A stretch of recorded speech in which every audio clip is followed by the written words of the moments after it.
Hi, I'm here today with Paul Milner to discuss the plant-based food sector. It's been a hot topic recently. A few years back we were getting booming growth, and more recently we've seen a bit of consolidation in the market. Paul's a leading industry expert in this field.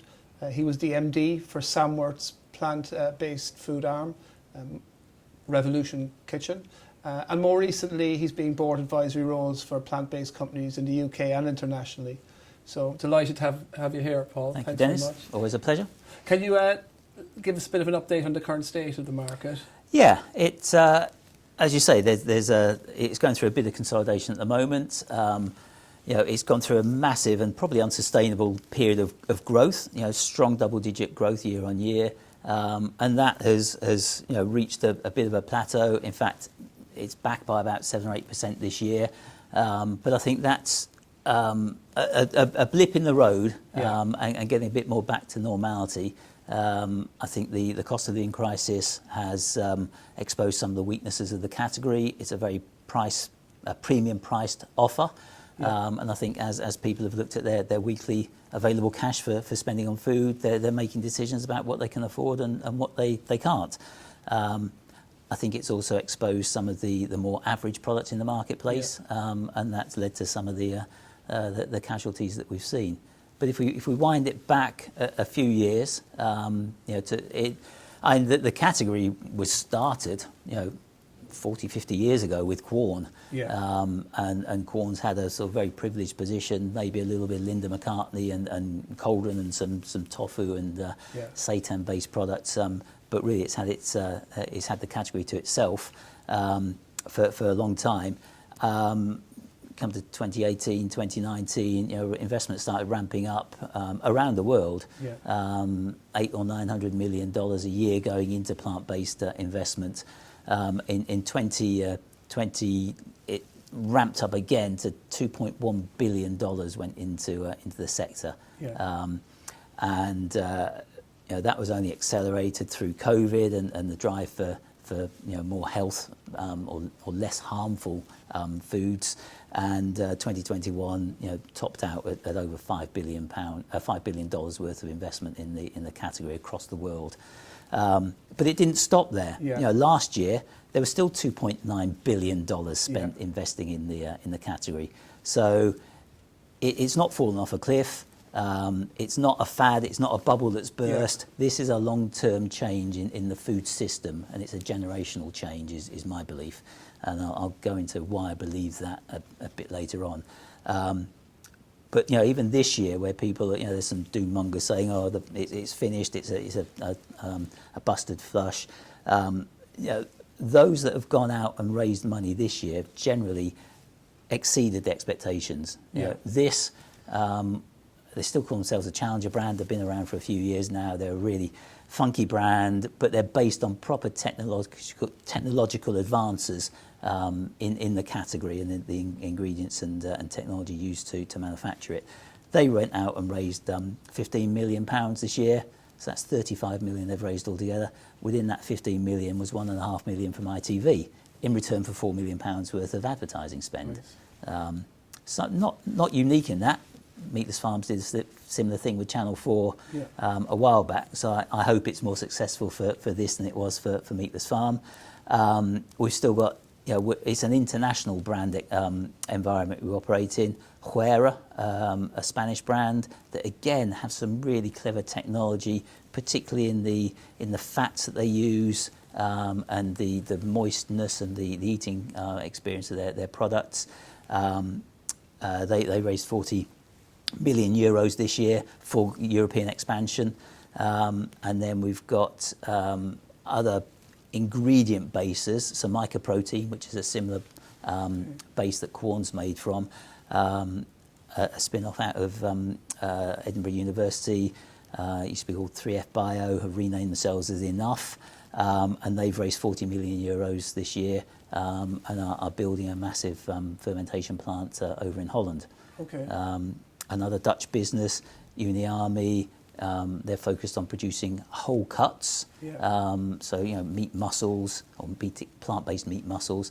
They've raised 33 million euros this year. So there's a lot of money still around, and that's on sort of proven technology.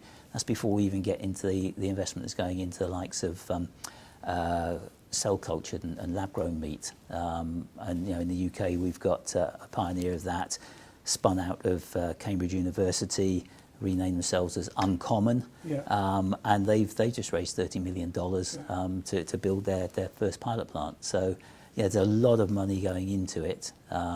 Areas around the world, Singapore is a big pioneer, state of plant-based and particularly the cell-cultured meats. Israel is another area of excellence. There's a massive cluster around Wageningen University campus in Holland. And of course, there's massive going on in the States. So, but the UK, we're still the second biggest market in Europe, only behind Germany. And Germany, traditionally the biggest meat consumers in Europe per capita. They are seeing the biggest reduction in meat consumption per capita, and therefore rapidly expanding the plant-based side. So, I see it as there's a lot still to go for. And what about the trends? What sort of trends are you seeing out there? The trends are there's some real drivers that the consumers are needing to have tackled. Quality has got to improve. There's too much average product out there. Not really, all they've got is a brand and they're using exactly the same technology, ingredients, processing as everybody else.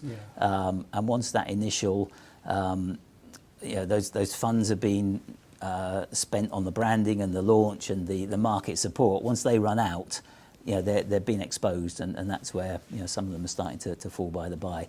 So technological advances in quality. There's a lot of changes going on there, and they are getting fed in all the time. We're not waiting for the step change that something like cultured meat could bring. We are waiting for scale up of 3D printed meats, but they're starting to hit the marketplace and testing the technology and testing the consumer response to them, which is generally very positive. But we're seeing use of precision fermentation in ingredients. What is that? So fermentation, it's a very traditional process. You literally feed a culture of nutrients and to an ingredient, and you can use that process, either solid state fermentation or liquid fermentation, to alter some of the characteristics of the ingredient. And within that, it can change and improve the functionality of it.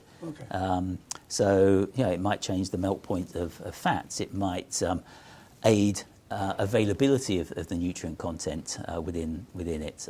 It might have an impact on the fibrosity and the texture of the product.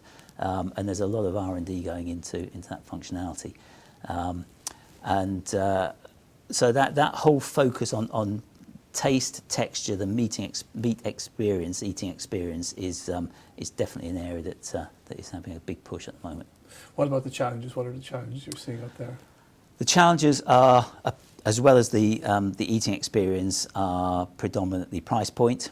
So I think 2/3 of consumers are saying the eating experience isn't yet on par with meat.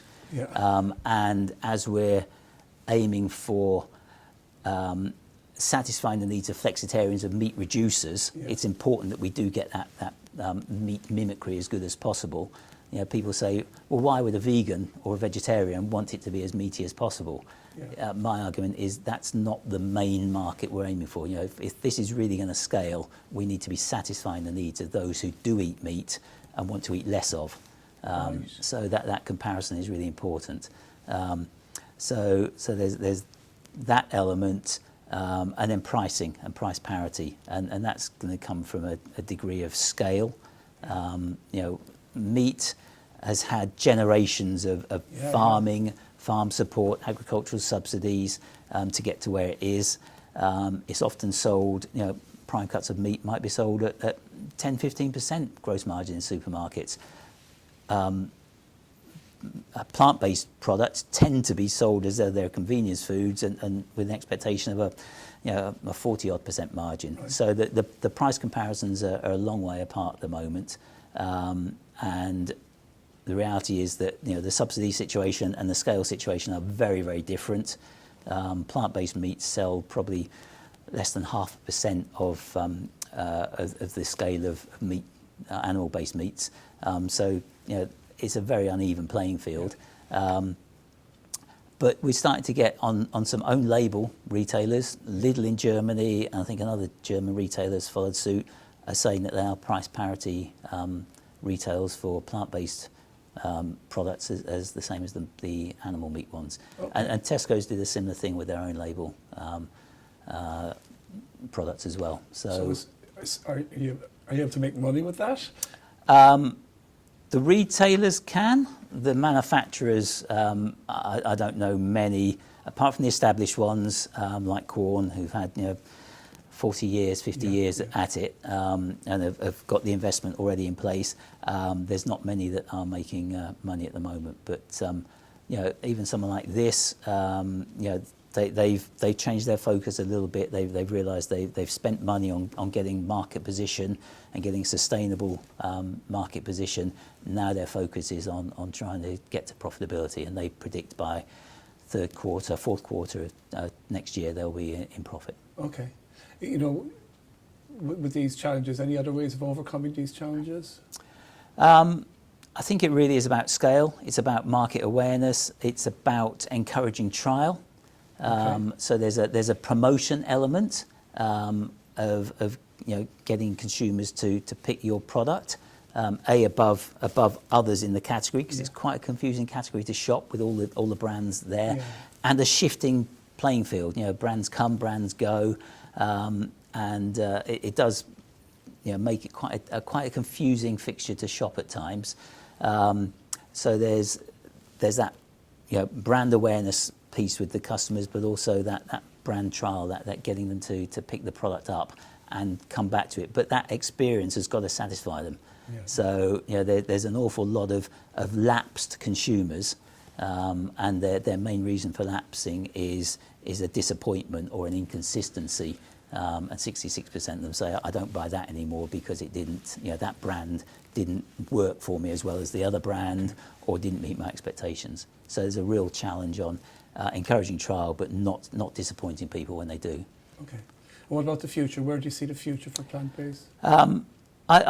I see a very encouraging future. I don't think we'll be at the exponential growth that we were a couple of years ago, but I think there's definitely a strong growth platform, and why I'm so confident on that is it is a generational shift. If you look at the consumers who are into the marketplace at the moment, it is predominantly a bit polarised in many ways. It's Gen Z, so the younger generation coming through that will be the next families. So a big cohort of consumers there, and there's also the older consumers who are buying into it as a health benefit and maybe a bit of self-serving longevity hope in there as well.